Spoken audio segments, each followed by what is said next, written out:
अगर ये वाणी तुम्हारे दिल को छू जाए तो समझना कि श्री कृष्ण ने आज तुमसे बात की है। अगर तुम्हारा मन बेचैन है तो यह वाणी उसी बेचैनी का उत्तर है। अगर तुम्हारा जीवन थम गया है तो यह वाणी तुम्हारा नया आरंभ है। कभी कभी जीवन उस मोड़ पर आ जाता है जहां इंसान न रो सकता है, न कह सकता है कि वह टूट चुका है। उसकी आंखों में आंसू होते हैं पर किसी को दिखा नहीं सकता। उसके मन में पीड़ा होती है पर कोई समझ नहीं पाता। आज अगर तुम ये वाणी सुन रहे हो तो इसका अर्थ है कृष्ण ने तुम्हें चुना है। कृष्ण ने तुम्हें थामना चाहा है।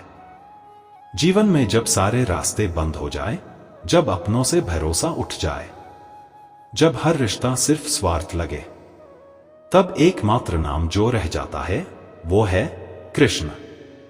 जो तुम्हारे आंसुओं को देखे बिना समझ जाए, जो तुम्हारे मन की पीड़ा को सुने बिना सुन ले। कृष्ण कोई कल्पना नहीं है। कृष्ण जीवन की सबसे बड़ी सत्यता है, क्योंकि जब हर दरवाजा बंद होता है तब उनका द्वार खुलता है। महाभारत का युद्ध सिर्फ एक युद्ध नहीं था, वह मनुष्य और उसके भीतर के द्वंद्व का प्रतीक था। जब अर्जुन ने देखा कि उसके सामने खड़े हैं उसके ही प्रियजन, गुरुजन और सखा, तो उसका मन कांप उठा। उसने गांडीव नीचे रख दिया और कहा, हे केशव, मैं युद्ध नहीं कर पाऊंगा। क्या तुमने भी कभी ऐसा महसूस किया है कि अब और नहीं सहा जा सकता, कि अब आगे बढ़ने की शक्ति नहीं बची? अर्जुन की हालत भी वैसी ही थी जैसी आज एक आम इंसान की है। तनाव, द्वंद्व, असमर्थता। पर उसी क्षण कृष्ण ने गीता का उपदेश दिया, कर्मण्येवाधिकारस्ते मा फलेषु कदाचन। हे अर्जुन, तेरा अधिकार केवल कर्म पर है, फल पर नहीं। यह वाणी आज भी उतनी ही सत्य है। कृष्ण ने अर्जुन से कहा, डर मत, मैं तेरे साथ हूं। और आज वो यही बात तुमसे कह रहे हैं, डर मत, मैं तेरे साथ हूं। कृष्ण जीवन में तभी प्रवेश करते हैं जब तुम उन्हें पूरी तरह समर्पण करते हो। जब तुम्हारा मैं समाप्त होता है तब ही कृष्ण मैं बन जाते हैं। एक कथा सुनिए। एक वृद्ध महिला थी जो रोज श्री कृष्ण को पत्र लिखती थी। उसके पास न पैसा था न सहारा, बस एक ही विश्वास था, कृष्ण आएंगे। लोग उसका मजाक उड़ाते, पर एक दिन सचमुच उसके दरवाजे पर कोई भोजन का थैला छोड़ गया। उसने पत्र में लिखा था, हे कृष्ण, मैं जानती हूं तू आएगा। और कृष्ण कभी अपने भक्त का विश्वास नहीं तोड़ते। क्या तुम्हारा विश्वास डगमगा गया है? तो एक बार श्री कृष्ण को दिल से पुकार कर देखो। हो सकता है वे किसी अजनबी के रूप में तुम्हारे जीवन में आ जाएं। हो सकता है ये वीडियो ही तुम्हारे जीवन में उनकी दस्तक हो। आज मनुष्य ने बहुत कुछ पा लिया है, धन, तकनीक, सुविधाएं, पर शांति खो दी है। क्यों? क्योंकि हम कृष्ण को भूल गए हैं। कृष्ण कोई पुरानी कथा नहीं है। कृष्ण आज भी हैं, जीवित हैं और हर हृदय में बसते हैं। पर हम मोबाइल में व्यस्त हैं, टीवी में खोए हुए हैं और आत्मा की पुकार को अनसुना कर रहे हैं। हम जीवन के शोर में उस श्री कृष्ण की आवाज को नहीं सुन पा रहे जो चुपचाप हमारा इंतजार कर रहे हैं। आज यदि जीवन में अंधकार है तो कारण यही है, हमने कृष्ण को भुला दिया है। अब समय आ गया है कि फिर से उनका नाम लें। हर सुबह, हर रात, हर दुख में, हर सुख में, बस एक नाम, कृष्ण। श्री कृष्ण की शरण में जाना कोई धार्मिक कर्मकांड नहीं है, यह आत्मा का पूर्ण समर्पण है। इसका अर्थ है, हे कृष्ण, अब मेरी नहीं तेरी इच्छा चले।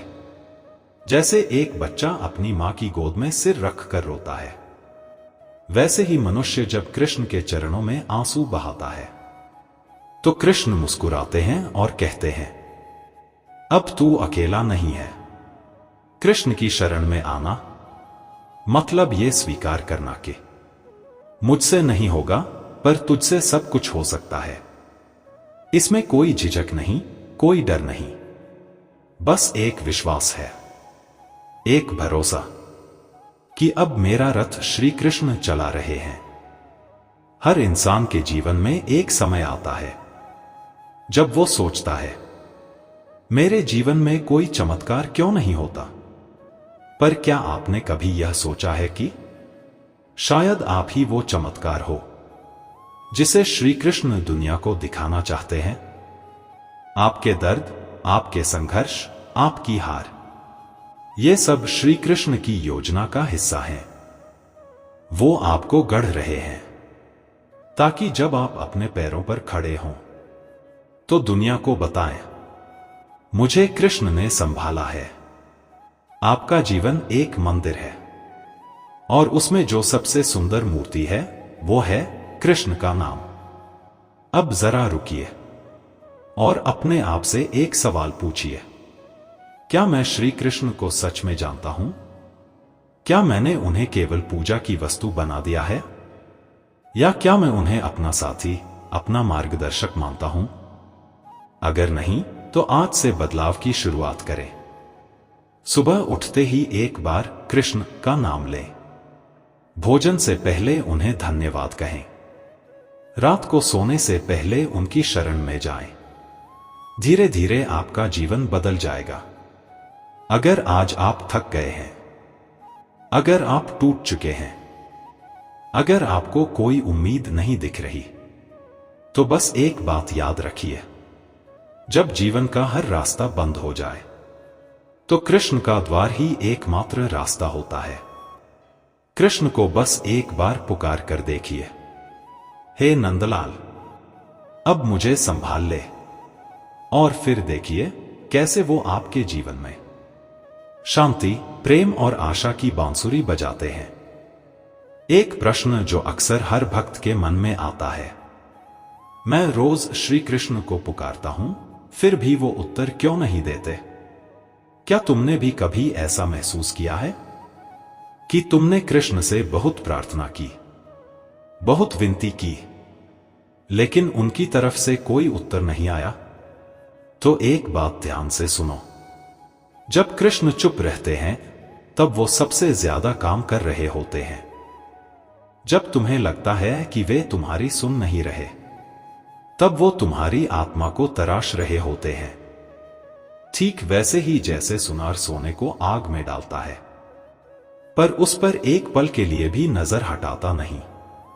श्री कृष्ण भी तुम्हें उस परीक्षा की आग में डालते हैं, जिससे निकलकर तुम स्वर्ण बन सको। एक सच्चा उदाहरण, मीराबाई की तड़प। क्या तुमने कभी मीराबाई की कथा सुनी है?